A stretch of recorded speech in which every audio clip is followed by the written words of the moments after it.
Hello everyone, welcome to G Centric. और पिछले lecture में हम लोगों ने ओम्स लॉ देखा और नेटवर्क थ्योरी के हिसाब से पूरे ओम्स लॉ को डिफाइन किया और वहां से कुछ इंपॉर्टेंट रिलेशन ड्रॉ करे हम लोगों ने रेजिस्टेंस के लिए।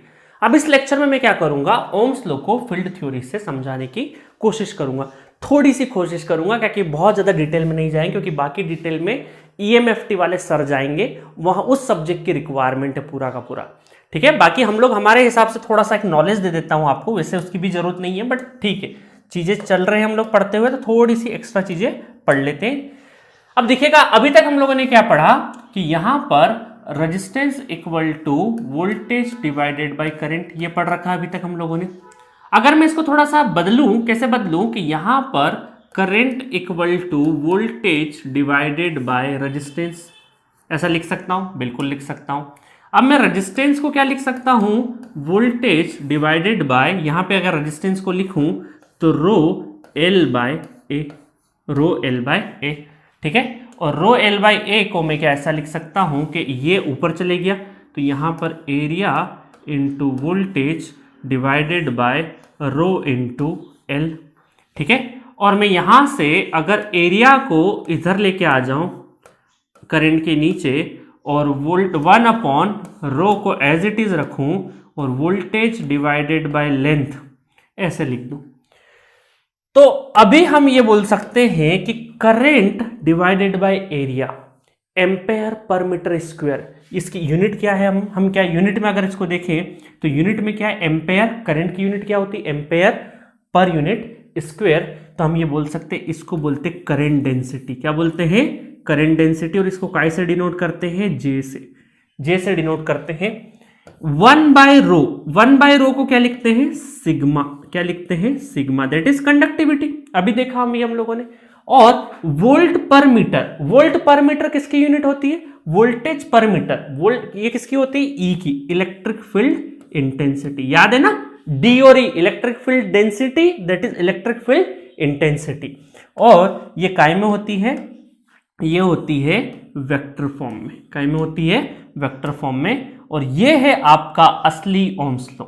क्या है ये है आपका असली Ohm's law. J equal to sigma A, that is Ohm's law. ठीक है, और इसमें J वगैरह क्या है सबको मैं बता देता हूं। इन J को क्या लिखेंगे, that is current density. J क्या है हमारा, current density. Current density that is J, current density, current density. और ये क्या है, इसकी यूनिट क्या हो जाएगी, ampere, ampere per metre square, per metre square, that is current density. और यहां पर E क्या है, ये electric field intensity, electric field intensity, electric field intensity, जिसको हम लोग वोल्ट पर मीटर में लिखते हैं, इलेक्ट्रिक फील्ड इंटेंसिटी। बाकी तो कंडक्टिविटी के बारे में पता है, इसको लिखने की जरूरत नहीं है।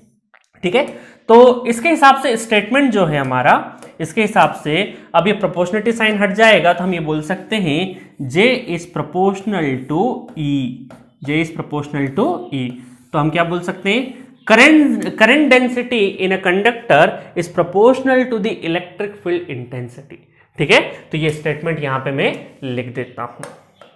तो ये पूरी की पूरी डेफिनेशन मैंने यहां पे लिख दी है। The current density in a conductor is proportional to the electric field intensity kept temperature is constant. ठीक है, तो बहुत ही बेसिक्स से मैंने सारी चीजें बता दी है, इससे ज्यादा बेसिक्स की आपको रिक्वायरमेंट नहीं है। बाकी इसका डिटेल एक्सप्लेनेशन वगैरह ईएमएफटी में देखिएगा, ये वेक्टर क्वांटिटीज होती है। ठीक है, इस चीज का ध्यान रखना। तो बाकी सारी चीजें हो गई, जल्दी से हम एक दो ग्राफ प्लॉट कर लेते हैं। ठीक है, तो ग्राफ प्लॉट कर लेंगे तो और भी चीजें हमारे लिए आसान होगी समझना। ठीक है, दो ग्राफ प्लॉट कर देता हूं मैं। एक ग्राफ मैंने ये किया, लीनियरिटी के लिए अभी हम लोग देख रहे हैं। ठीक है, और एक ग्राफ यहां पे प्लॉट कर देना ताकि दोनों ग्राफ हम लोग बहुत अच्छे से देख पाए। ठीक है, पहला ग्राफ, पहले ग्राफ में क्या हुआ, एक्स वाई एक्सिस पे हम लोगों ने रखा करंट को और एक्स एक्सिस पे रखा वोल्टेज को। ठीक है, और यहां से एक लाइन ड्रॉ कर दी, ये लीनियर लाइन थी, लीनियर लाइन। ठीक है, लीनियर लाइन है। और इसका जो स्लोप है दैट इज स्लोप क्या है आपका, I डिवाइडेड बाई V, और वो क्या कहलाता है, रेजिस्टेंस। असल में ये जो ग्राफ है किसका है, रेजिस्टेंस का ग्राफ है, नॉट रेजिस्टेंस 1/R, है ना, ध्यान रखना इस चीज का, 1/R, ठीक है, 1/R 1/R का। अगर आप वोल्टेज यहां रखते, करंट यहां रखते, तब आप R बोल सकते थे, ठीक है, इस चीज का ध्यान रखना। तो V/I का रेशियो क्या है, 1/R, और R इक्वल टू उल्टा भी कर देंगे तो V/I, तो फिर इन एक्सेस को भी चेंज करना है। सिमिलरली यहां पर क्या है आपका सिग्मा y एक्सिस पे और इधर क्या है, नॉट सिग्मा नहीं, यहाँ पे आपका y एक्सिस पे आपका J है और x एक्सिस पे आपका E है।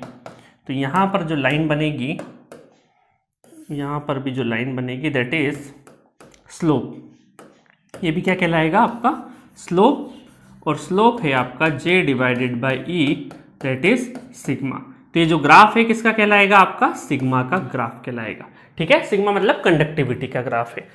तो ये ग्राफ लीनियर है, ये भी लीनियर है, क्योंकि अभी हम लोग सिर्फ और सिर्फ लीनियरिटी पे बात कर रहे हैं, ठीक है। बहुत सारे लोग अगर V is proportional to I वाला ओम्स लॉ फॉलो करते हो तो वोल्टेज इधर कर लेना, करंट यहां कर लेना, कोई फर्क नहीं पड़ता, ये चेंज हो जाएगा, V/I का रेशो रेजिस्टेंस, ठीक है। चलिए, तो सारी बातें हो गई। अब कुछ एक इंपॉर्टेंट चीज बताऊंगा, बहुत ही इंपॉर्टेंट, जो कि आपको न्यूमेरिकल सॉल्व करने में हर वक्त काम आएगा।